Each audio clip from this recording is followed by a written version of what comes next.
આગળ વાત કરીએ અન્ય સમાચારની તો જો દીકરીઓની છેડતી થશે તો કાયદો ભૂલી જઈશું એમએલએ વિનુ મોરડિયાએ આક્રમક નિવેદન આપ્યું છે। દીકરીઓની સુરક્ષા અંગે અત્યંત કડક શબ્દોમાં તેમણે ચેતવણી આપી।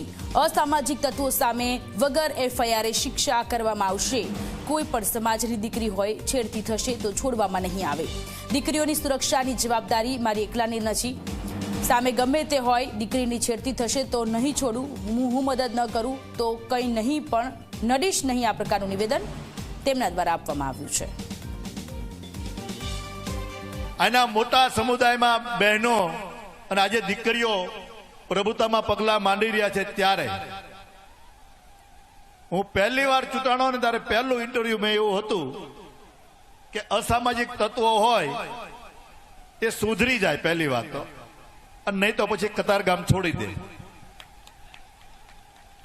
અને તમારી ખાતરી માટે કે આ 8 વર્ષમાં કોઈ ગેંગ રહેવા દીધી નથી, અને હજી કોઈ હોય ને તો બતાવજો મને, નકર અલગ અલગ નામથી ઘણી ગેંગો હતી અને એના છત્રછાયામાં અસામાજિક તત્વો બેન દીકરીઓ માટે છેડતી કરતા હતા।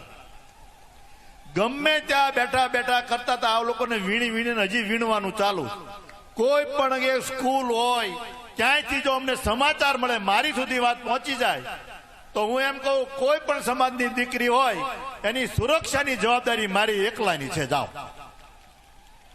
અને એ ગેરંટી કે સામે ગમે એવો સમાજ હોય, ગમે એવો મુશાળો હોય, એને 24 કલાકમાં જાહેર કરવાની જવાબદારી આપણી, મારી।